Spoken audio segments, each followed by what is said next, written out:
We are now live. And my phone has just started speaking to say At Home with the Fishers is live. Woo. Yeah. So good evening, everybody. Good evening. We can see a few people on the chat, so thank you for joining us. And this is At Home with the Fishers, episode 14, starring Chris and Nicola Fisher, and with Mr. Andy Birkey. Woo! Let's give it up for Andy Birkey. Andy Birkey in the house. I'm so glad to be here. He's live all the way from Illinois in America, and if you don't know where that is, you should do. Yeah. So it's quite a very big, famous part of America. Yeah, that's where Andy's from. What exactly is the town you're from, Andy, please? You can put that down. I'm in Bloomington, Illinois, which is a couple hours south of Chicago. Oh, very nice. Chicago. Bloomington. Yeah. Yeah. All I can think of now is Bloomingdale's. How bad's that? Yeah, he's from Bloomingdale's in Illinois. Right. No, I'm only 1 block south of Route 66 as it comes through town. So. Whoa, that's so good. Yeah. Cool. Yeah. So, hello to everybody on the chat. We've got Steve Twidell, Andy Pugh, AH. Hi, Steve. Hi, Randy. Christine and Michael Heseltine. Hi, guys. Wayne the Woodturner. Hi, Wayne. Steve Combs. Leona Steve. Faye. Hi, Leona. So, hello, everybody, and hello, everybody who's not in the chat but is watching. It's great to have you with us. And we're absolutely delighted to have Andy with us tonight. We met Andy at Makers Central, and for me, it was one of those conversations that I talked about a lot, didn't I? After Still I came talking home. about it. Yeah. And funnily enough, when we were talking in the sort of like the prelude to this segment with Andy, you found out you've got even more stuff in common, I know. which we will discuss later. But yeah, flipping hell, folks. Lovely guy, and I'd spoke to him before via the Makers International podcast. Yeah. And the guy is what's the nicest way to say this? You can get that he's the most lovable kind of crazy you can get. But he's weird. Yeah, he's weird, but you know what? He's quite intoxicating because of that weirdness. So. We like weird. We like weird. We do weird. We are weird. Yeah, absolutely. Yeah. There ain't no thing as normal. So huge pleasure to have the guy. Well, we had this amazing conversation about photography at Makers Central, and for me, it's just always nice talking to somebody who kind of gets some of the stuff that I'm doing, and just having a conversation with someone who's into the same thing. So yeah, that was one of my highlights of Makers Central, having that conversation. Well, I am thoroughly enthralled with your photography and your eye. Thank you.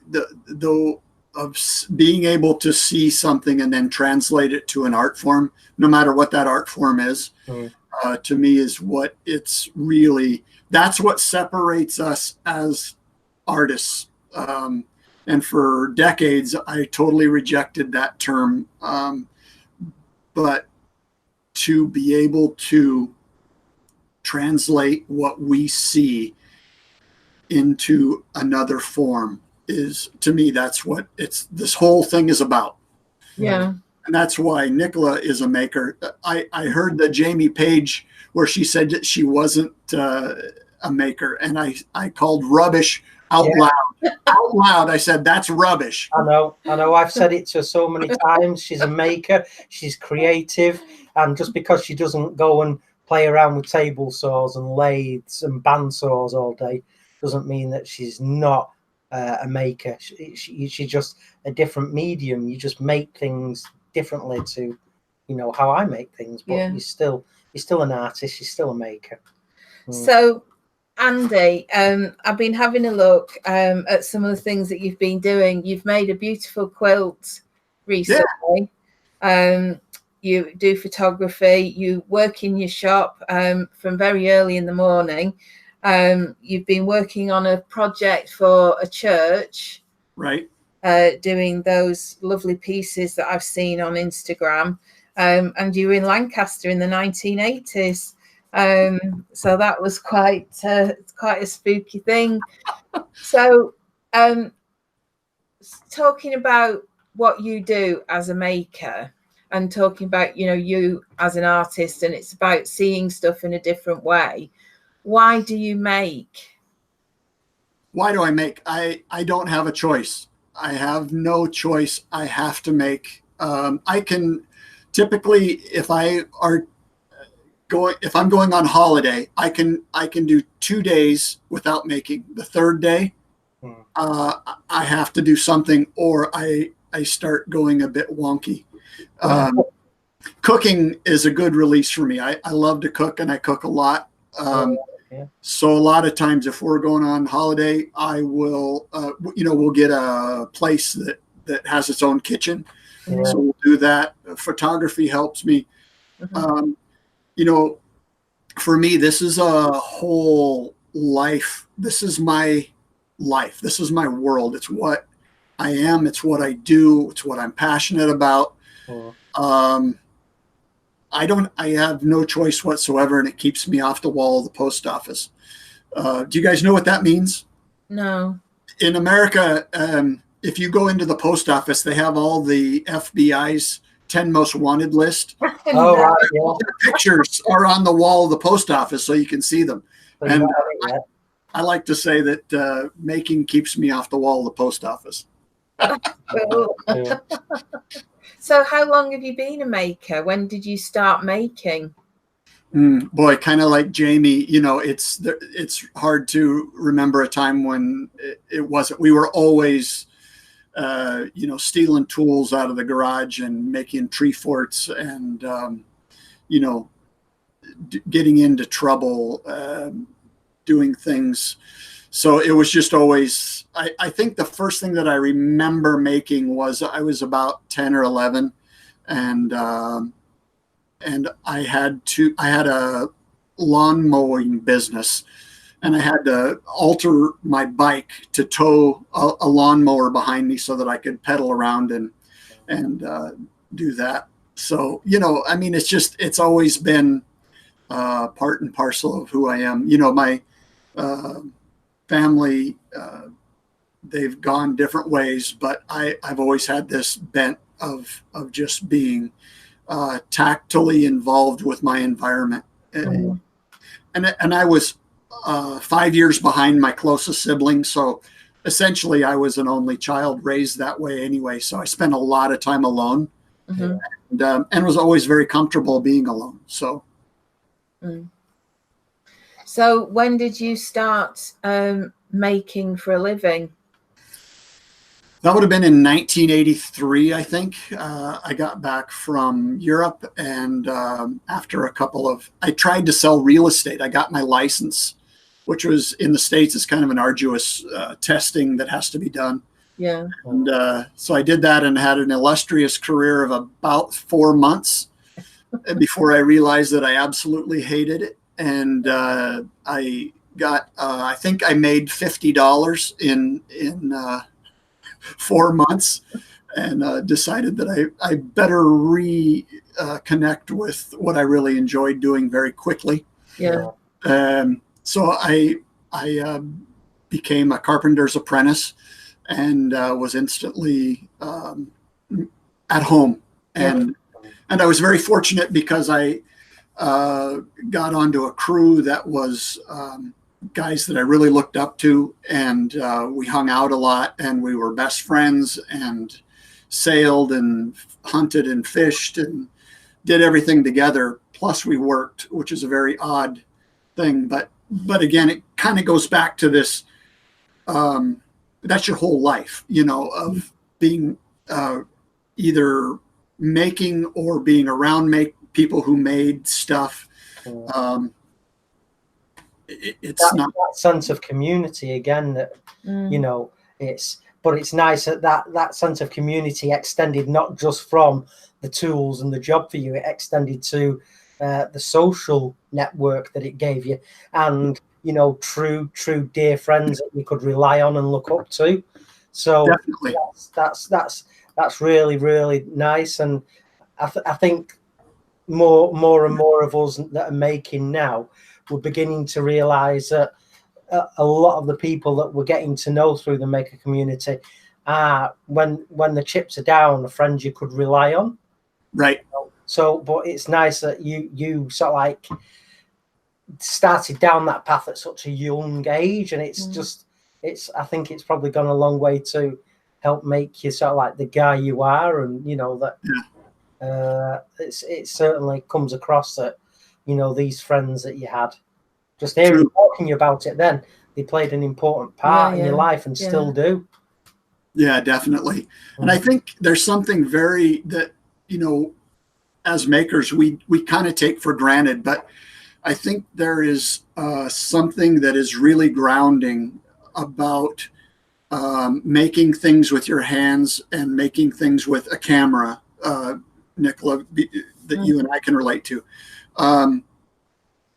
That you're very much more connected to the world around you, more than your average person who, you know, sales insurance or whatever. Not that there's anything in the world wrong with that, but this sense of connectivity, and I just, it's everything. It's absolutely everything to me. Yeah, I mean, I agree with you, because I find when I go and take pictures, the most common thing that people say to me is, I don't know how you see all this stuff, or I don't know how you find it. But, you know, to me, it's almost in my face, because I'm looking for it and I'm kind of tuned into it. But people would just walk past most of it.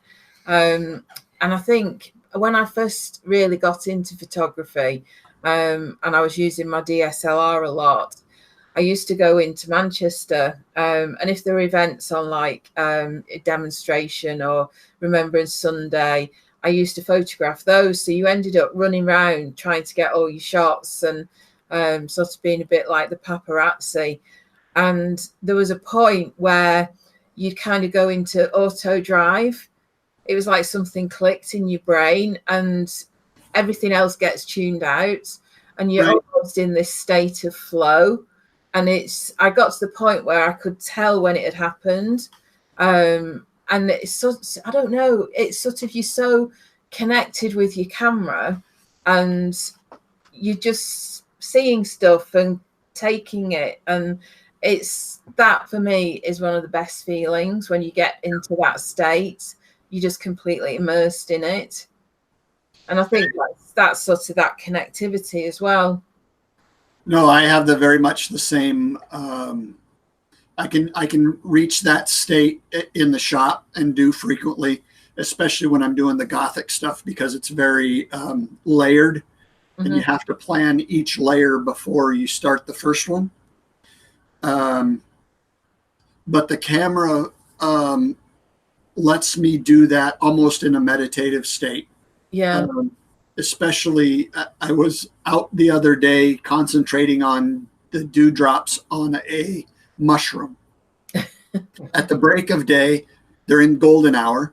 Yeah. And I realized that I kind of lost myself in it. And then I realized how odd I must look being fully on the ground, complete wet dew. I was soaked from head to foot, but I was inside of that little sphere that, you know, was what, a couple of millimeters across, you know what I mean? Yeah.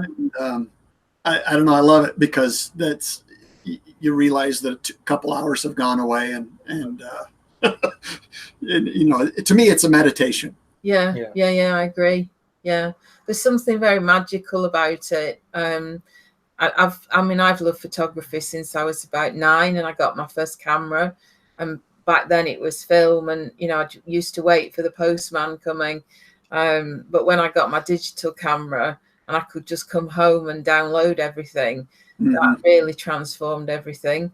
But yeah, for me, it's photography is quite a magical process, really. It is. It's, I've often said is, I'm not trying to document anything. My job is not to be a photojournalist. My job is to translate something that I've seen and to use that to evoke emotion from the viewer. Very much like the stuff I build for churches. If I do my job right, it's not that they're concentrating on the pieces that I built, but it shapes how they, have a spiritual experience. Yeah. And to me, that's the best part about doing some of the work that I do is it's kind of a heavy deal, that you think, people are going to be focused on this piece of furniture during the high spots and low spots of their life, during funerals, during weddings, during baby baptisms. That all happens around the stuff that I build. And that to me is a heavy burden, but one that I just absolutely am fascinated by trying to perform well in. There's a guy that I mention quite a lot. He's called Andy Marshall, and he does architectural photography, and he talks about genius loci.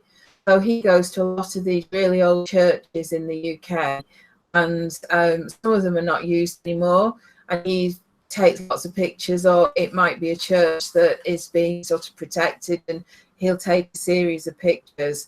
But he very much focuses on the artisans who built that church, the people who maybe created the pews and the frames and the, what do you call those partitions? They have those big partitions, don't they? Right. At the font and things like that. Yeah, baptismal halls. Yeah. And, you're doing a very similar thing. And, imagine in 200 years' time, somebody looking at your stuff and wondering who made it and all that energy that you've put into it. That's quite something to kind of be doing. Yeah, it's not for everybody, I'll put it that way, because there's a lot of politics in the church that you have to deal with. But more than that, I've always kind of existed after my apprenticeship in construction and carpentry. I gravitated more towards art type of projects in my carpentry. So I've kind of existed in this gray world between trades and art. The art guys don't really like me because I don't have, a formal training in it. And the trades guys, there's just too much art talk. So I've lived in this weird world, Yeah. And one thing that the maker community has given me is the ability to just, stare into a camera and say, I'm an art guy. Yeah. Which for years I couldn't do that. I wasn't comfortable calling myself an artist or, so yeah, it's just weird. It's a responsibility that I take very, very seriously. And I try to, I'm not a very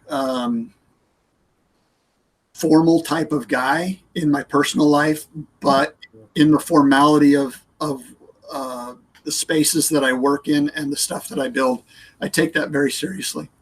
Well, you've got that. Well, you've got that respect, for not just the church, but I suppose again a respect for the craftsmen that went before you, and exactly. You're walking in their footsteps now, and you're perpetuating, like Nicola said, their story and bringing new life into these amazing historic places of worship.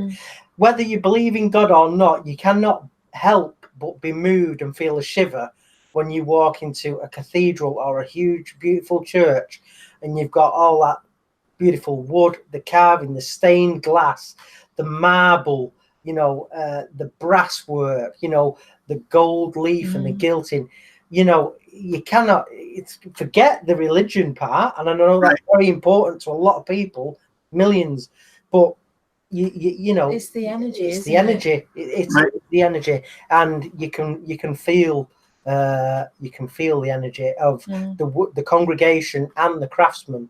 It's all you can feel it. There's a there's that buzz when Genius loci. you walk into a church or a cathedral or a place of worship, and and I when I walk into a church now and I'm blind, I shiver Right. from the energy in there and the smell of the wood and the metal work, and it's weird, it's spooky, but such a great feeling at the same time. Right.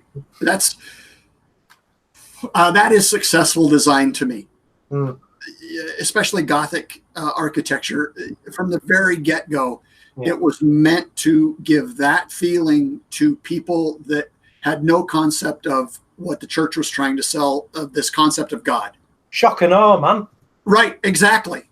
It's exactly what it is. And from the way the noise resonates in those buildings, and like you say, the smells, the full sensory experience to me is just, I love it. I love trying to recreate it. I love trying to get there in, younger buildings that we have here. I've told a story that we were working in a church and had just finished a screen, a Gothic screen that was about 30 feet tall, and we were working on the back side of it. And the church was open, and some ladies came in, and we heard one of them say to the other, "It's so nice that they didn't tear any of this beautiful woodwork out of here." And we had just installed it. And to me, that was the highest compliment that we can, because it's weird, because it's not about me or the shop.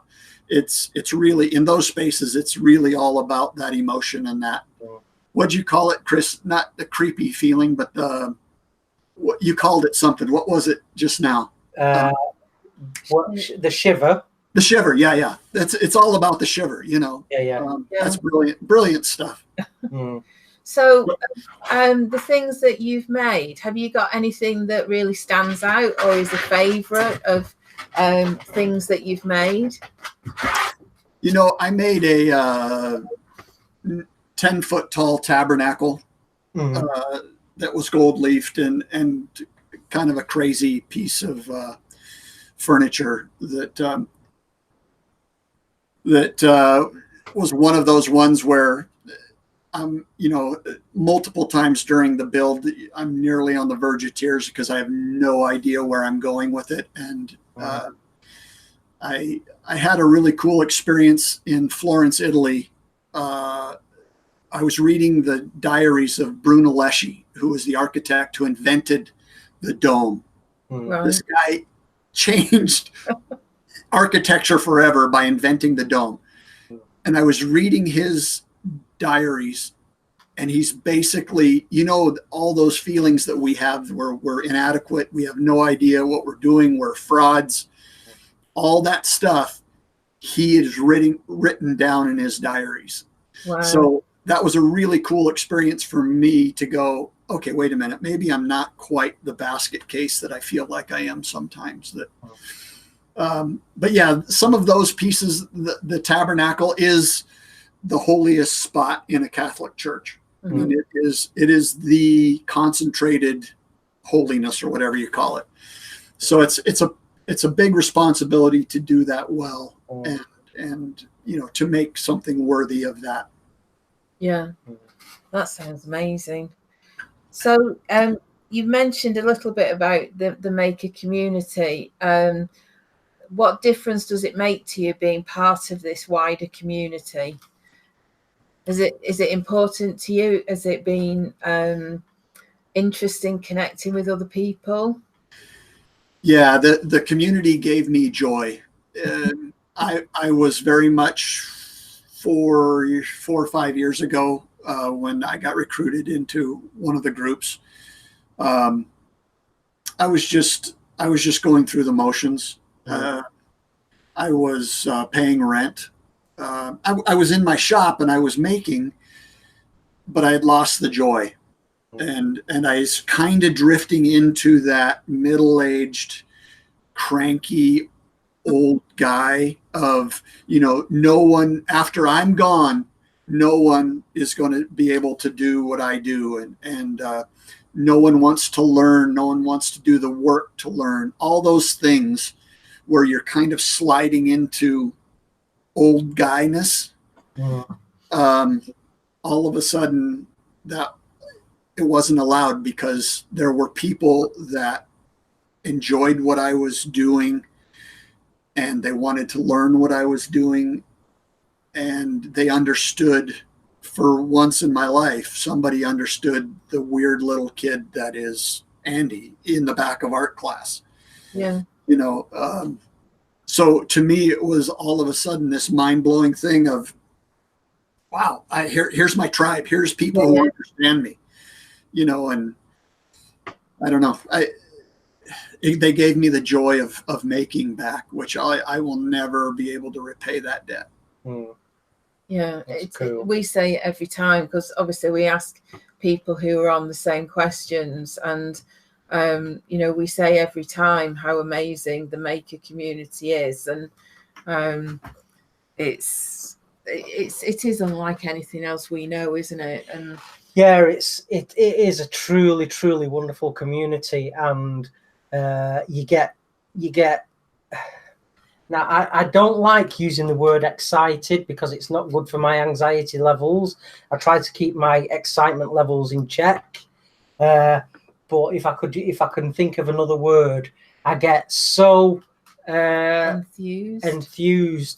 at the thought of either hanging out with, you know, you guys at an exhibition, or hanging out like this now on the podcast.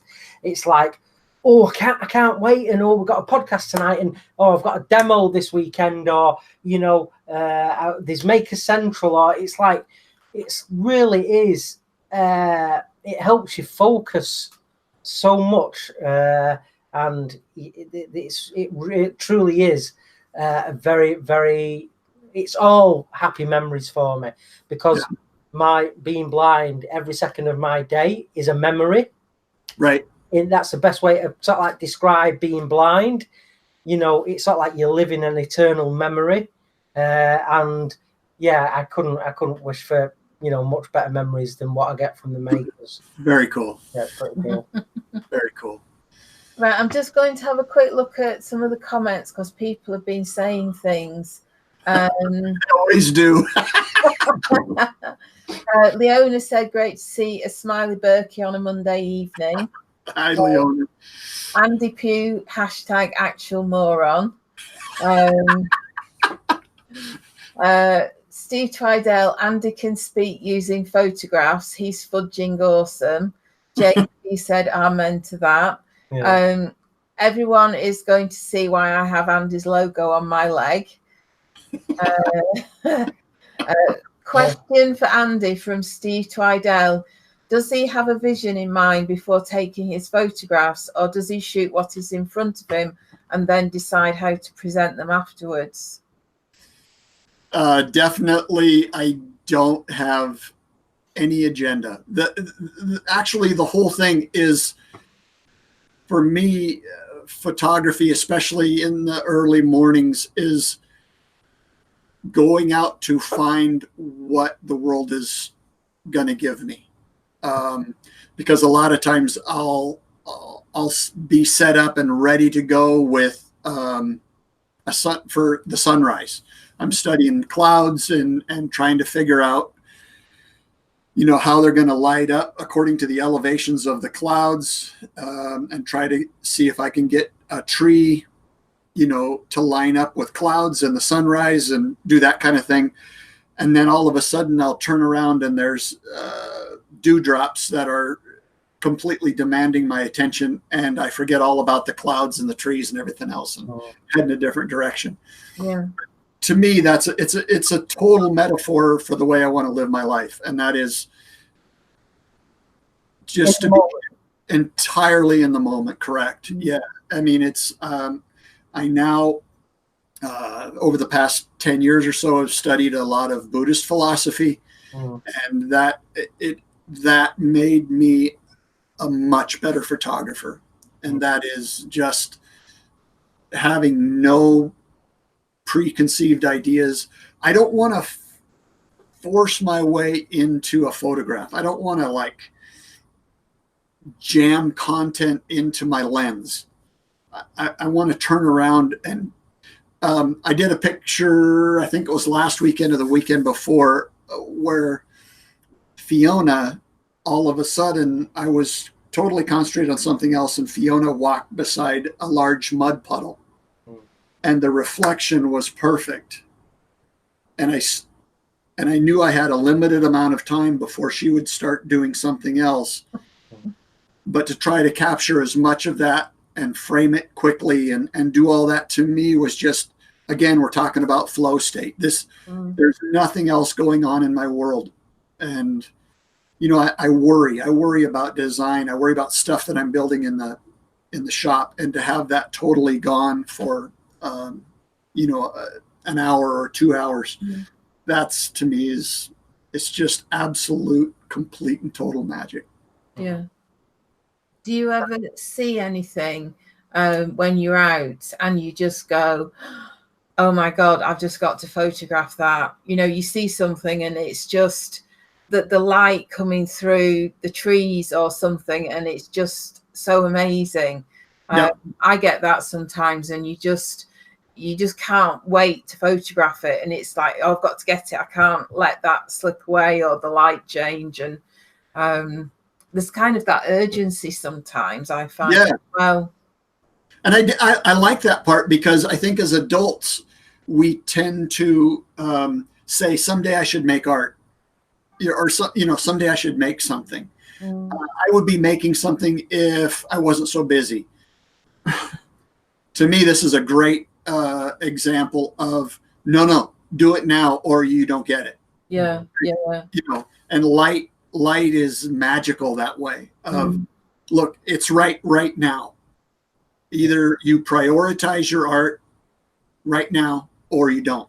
Yeah. And it's as simple as that. And when I do, you know, in my day-to-day shop type stuff, if I'm off to, you know, meet with a client or whatever, I always allow 15 minutes ahead of when I should arrive, to allow for those moments where I can stop the van middle of the day and, you know, and really attack a visual that has presented itself. Yeah. It's a really high priority for me. Yeah. I spent too many years not doing that. Yeah. Yeah.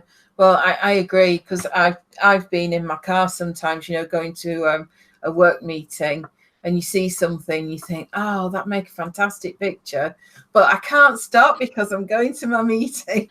The number of times that I've done that, and it's so sad, because, you know, that I've seen like sunrises and just, I don't know, just different things that you see, or you can see a really nice old fence by the side of a field, and it just looks perfect. And yeah, no, I totally agree with you.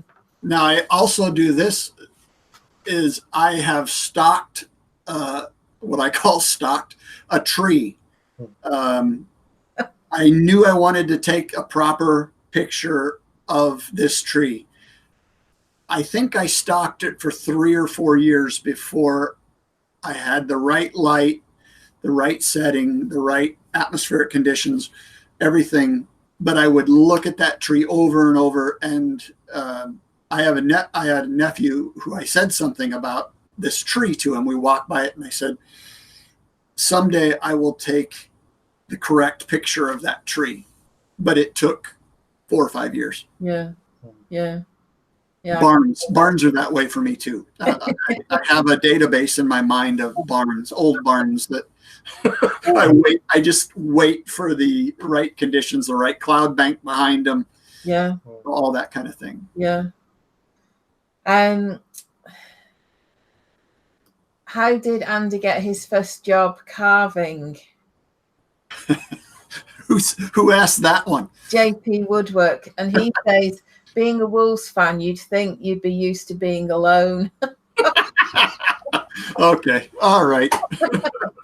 No, the carving issue is kind of funny, because I said that I could do a large Gothic furniture suite for a church before I knew how to carve. So I was committed to about $250,000 worth of contracts, and I had no skill set to do it with.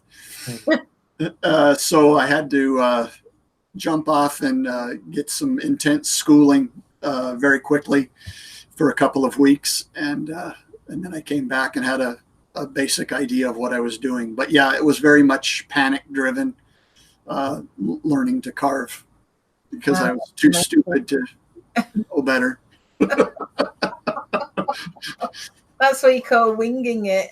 Very much so. It's what you Very call much so. learning curve. Yeah. Panic does absolute magic for a learning curve, doesn't it? Yeah, it does. Yeah.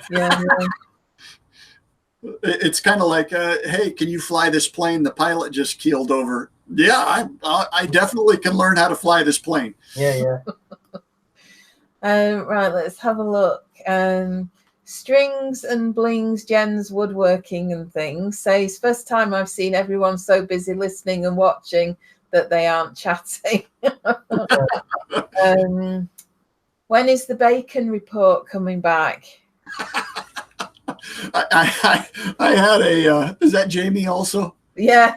I had a 5-minute spot on the local radio station for a year and a half, 5 minutes every Friday morning, talking about bacon, as if it was the one and only thing in my entire world, and it was the only reason I got up in the morning. And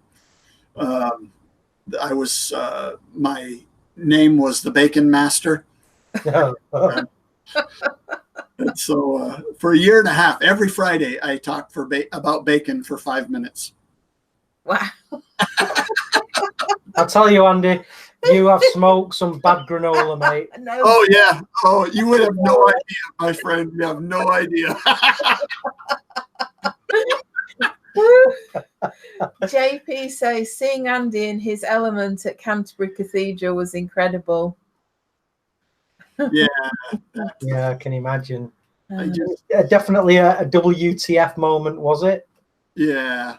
Yeah. It's those are my happy places. I just don't, again, it's that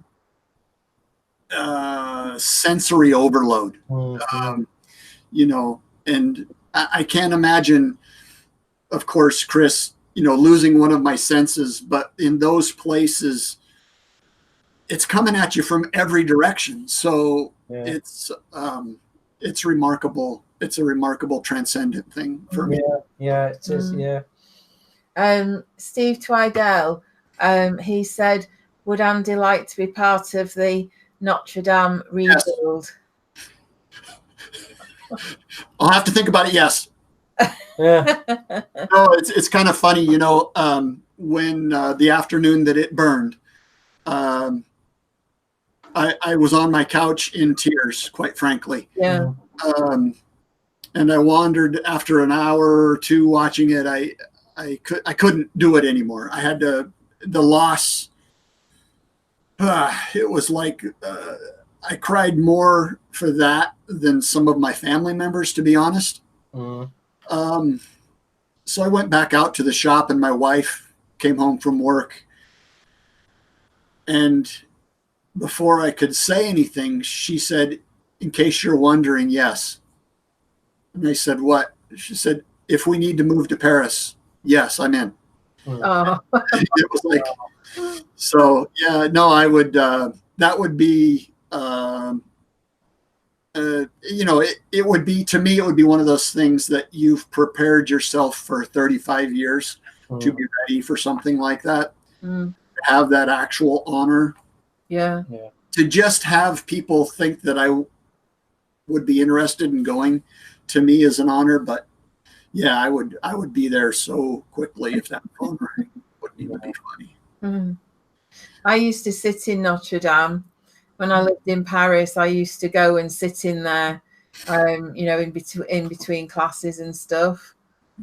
It was a place that I used to go in a lot. It's I don't know. one of a kind. Yeah, Isn't it is one of a kind, and again, a very successful design that you want to go and just be there. Yeah, just feel the feelings. It's just a place that the history is alive there. You know, all those souls that built the place and the history that's happened there is all still there. It's remarkable. Chris Cute says, I love Andy. There, I said it, and I'm not ashamed. I love you too, brother. Too much. Let me see, where am I? Would you ever try to build a miniature model of one of the churches you visited? That's Dave the Wood Barber. You know, I guess in some of the furniture pieces, they are basically scaled down architectural models. But as far as, to me, part of the thrill of what I do is the scale, that you have to compete with how big the room is. Yeah. And you have to take that scale into consideration to make it visually correct. Because it can't be too little or it looks like a Barbie doll house. Yeah.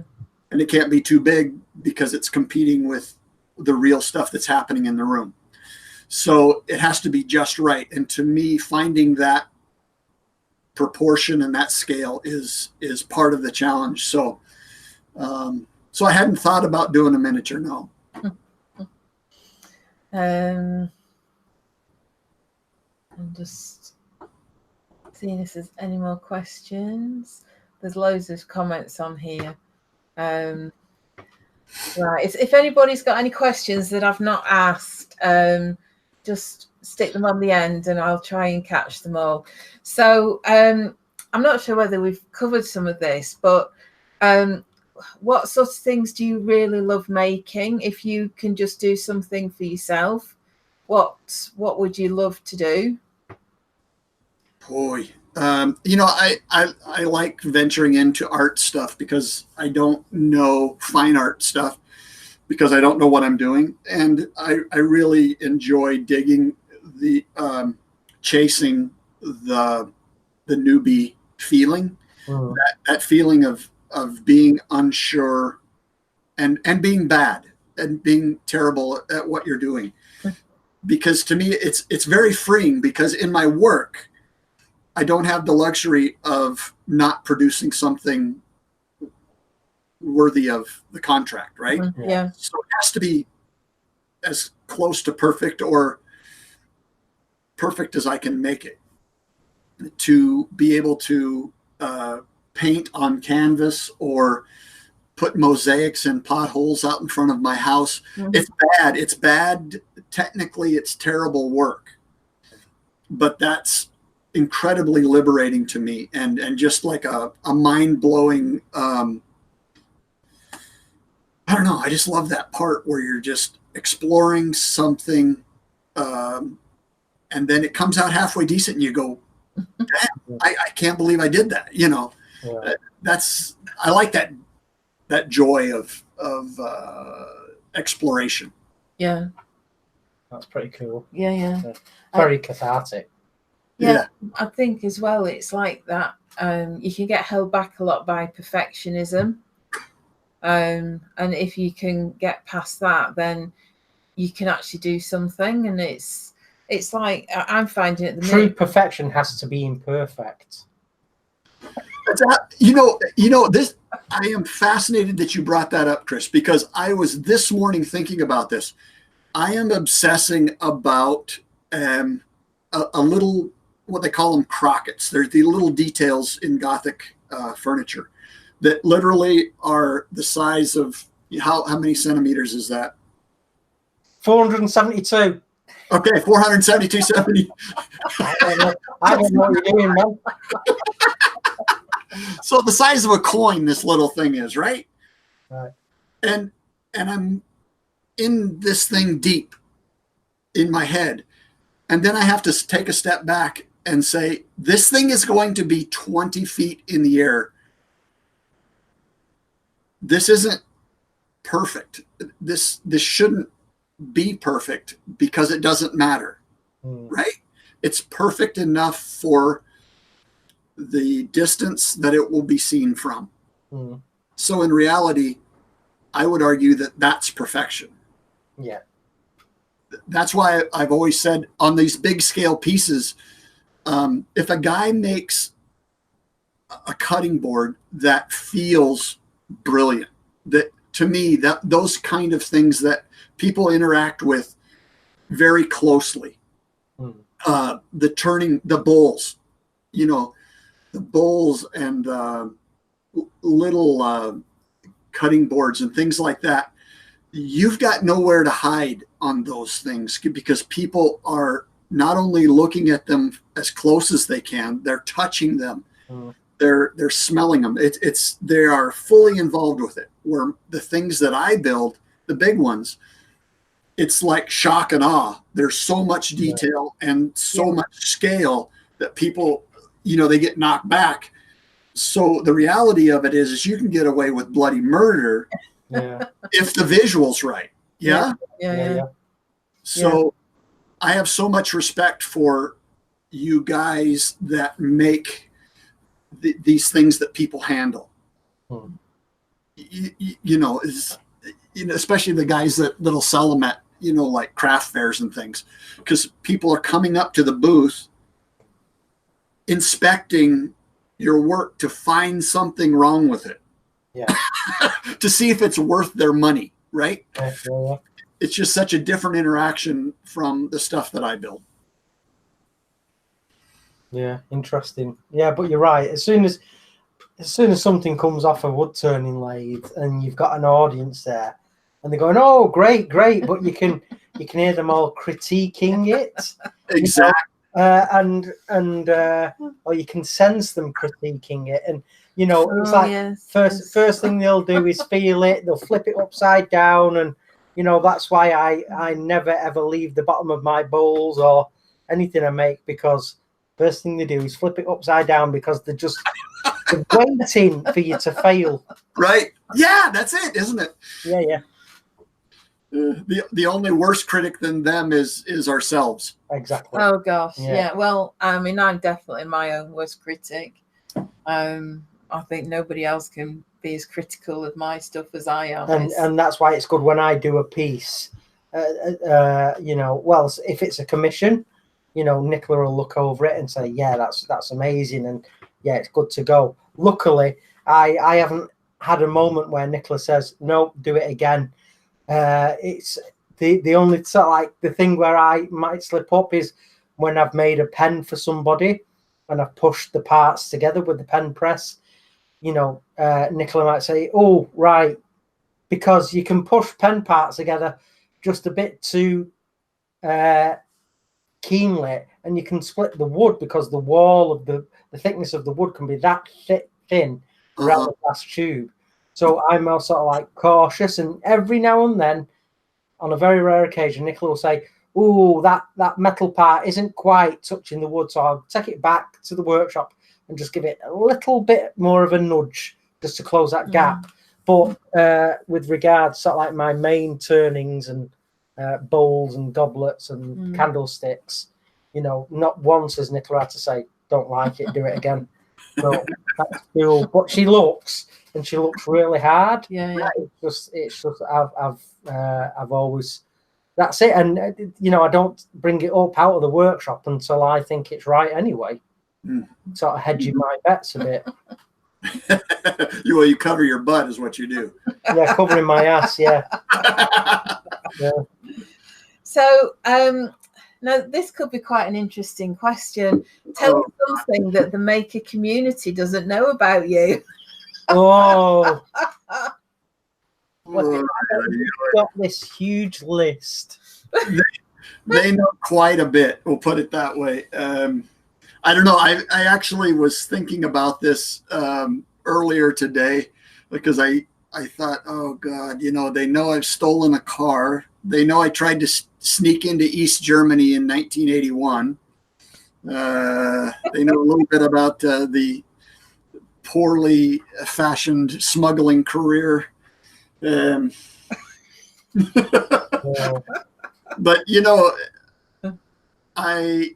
I'm very grateful for what I get to do for a living. And one of the reasons why I don't believe I've shared with the community before, I did a few weeks work in Haiti back in the mid 80s. And I was helping to build a community center in this very small village. And one day I was at a Saturday market in a small like little village. And I saw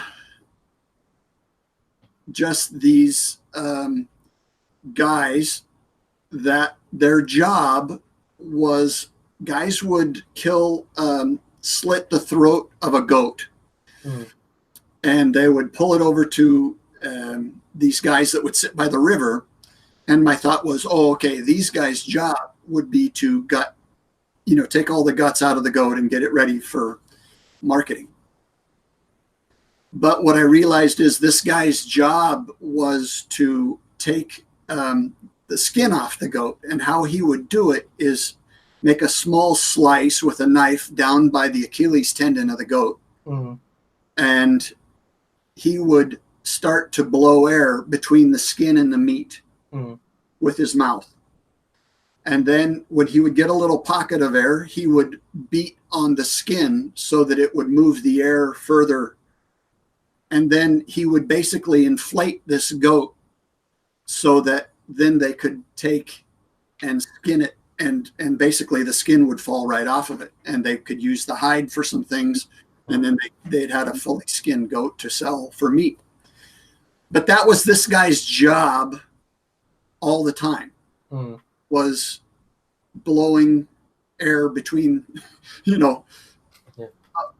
into a goat. And it's always stuck with me that, we get whiny about how we have to work so hard to make a living and do this rubbish work sometimes. And, but you know what? I'm not having to do that for a living. And it's just a little bit of perspective for me that I think about every once in a while. That few weeks that I spent in Haiti was really changed how I see the world, and how I view generosity. These people have nothing in the world, and they are, in my 57 years, I've never met anybody even remotely as generous as those people were. Yeah. Wow. So that's about the only thing that I could come up with that It's a cool story. with the community about my past indiscretions, put it that way. That's cool. Anybody got anything they'd like to ask Andy before we go any further? I'm just waiting to see if there's any questions. Have you got anything else you'd like to add? What? All right, I'll ask you then. What's your favourite English meal? Oh, it's whatever's got custard on it, of course. Going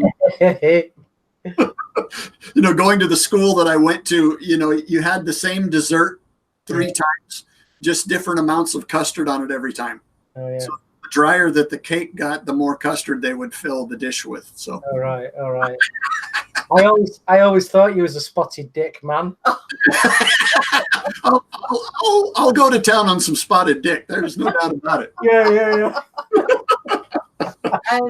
Andy Pugh said, when is Andy going to put his photos and thoughts into a book? That is actually something that's under consideration right now.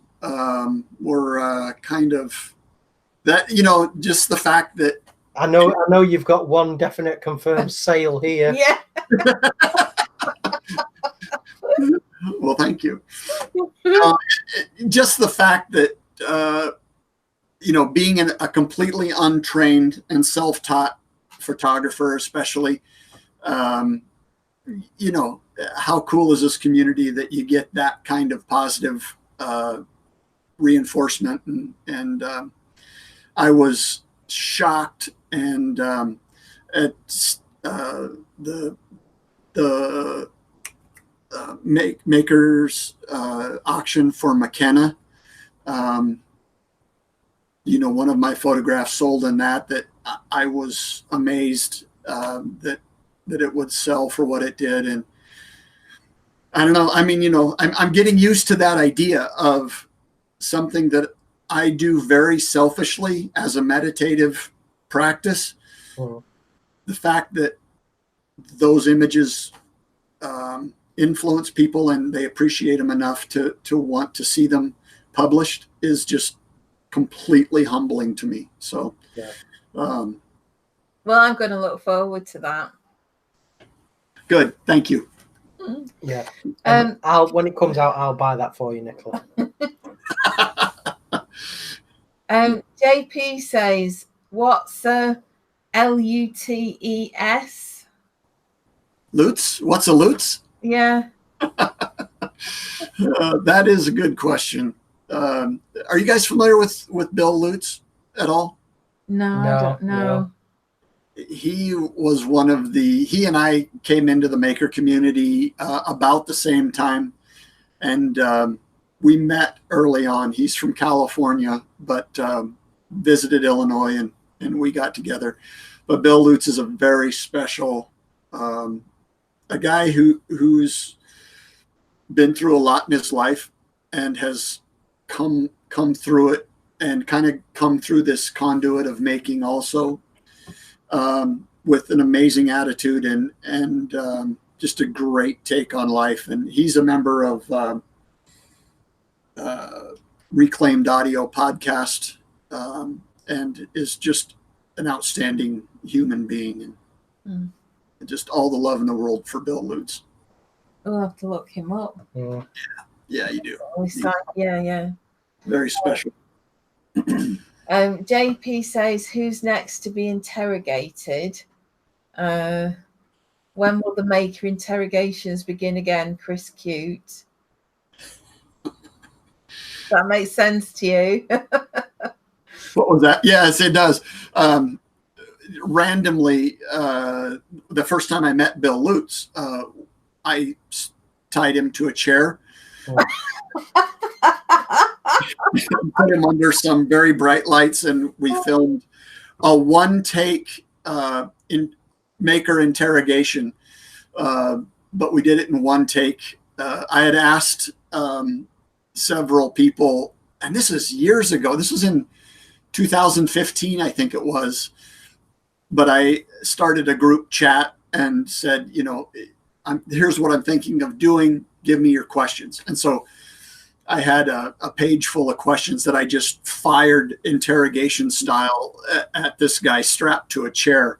And in one take, we shot this video. And so they've taken on they've evolved a little bit since then, but they're quite funny. And then actually I got the tables turned on me, and I spent a scary evening being waterboarded and tied up, and they got that's why I don't have a lot of things that the maker community doesn't know about me, because I've been interrogated heavily under duress. So wow. We've had a lot of good fun with it. What has the maker community given you? Nightmares, freaking nightmares. Exactly. Oh my God. I'll never sleep an entire night through again. No. Leona says the Birkey Twidell photo poetry book needs to happen for sure. Yeah, that's another book, I think. Yeah. Very the possibility of that happening is I'm very, again, just really humbled and excited about that one, because that could be that's a skill set I don't have at all. And to be able, and I hope I'm not giving anything away on Steve, but the concept would be to just take one of my pictures that I think would be a good poem, give it to him, and then the poem would be his first reaction to the photograph. Yeah. And I think that's pretty raw. Yeah. Because again, if it's a successful photograph, it evokes an emotion and a reaction. So, so I'm hoping that this collaboration could be really interesting, and that he could take it completely 180 degrees of what I would think. But the simple fact of the matter is, his reaction will be fascinating. So, I think I hope, like I say, I hope I'm not giving too much away here, but that's kind of what we're scheming. Yeah, that sounds really cool. And it would be really interesting as well for him to look at photographs and actually come back with a very similar response to it that you had as well. That would be really cool. Yeah, that's a really cool project. Well, I think we're kind of probably at the end of Make a Monday segment. Yes. It's honestly, Andy, it's been an absolute joy to have you on our podcast, and I could talk to you all day and rabbit on about photography. Chris has been sitting here rolling his eyes for 45 minutes. No, all right. No, I haven't. I found, and it's every single one of our guests has been so interesting, and it's been amazing having every single guest. But I think tonight has been a very special one for Nicola with that, talking about the photography and things. Yeah. Right. Yeah. So no, it's been an absolute joy, and you are you're a star. So yeah, flipping heck. Thank you guys. You guys, it's just been such a pleasure getting to know you. And, I'm so glad you came to make us central. Yeah. Sorry? I'm so glad you came to make us central. Yeah, big time. That was huge. And big, I got to give a lot of credit for Jamie to helping me out. He and Jake escorted me around and made sure that I didn't blow anything up or get arrested. So you see, I'd have paid to hear you blow something up personally. That's why my wife has forbid me to ever hang out with Giaco. I can't go visit Giaco because she's afraid that the two of us will explode each other. So all right, cool. She saw one of his videos from years ago, and she said, "You know what? You can never go hang out with that guy." Sanctions have been imposed. Yeah. Well, we'll finish our Make a Monday segment here, but thank you so much for joining us. You're more than welcome to stay. We're just going to chat now about the past week, and anything you want to chip in, that's fine. But thank you so much for coming on the podcast today. Yeah. Please, anytime, I would love to revisit this. It's been an absolute joy. Thank you. We'd love to have you back. So enjoy the rest of the podcast. Enjoy the rest of your day, my friend. And until the next time, stay naughty. Stay weird. Yes. No choice. Thanks, guys, so much. Thanks, everybody in the chat. Love you, dudes. Cheers, Andy. Well, that was flipping heck. Yeah, such an amazing, interesting life, you know, and obviously an amazing craftsman and an artist. Whoa. So right, well, how do we talk that? This week? Yeah.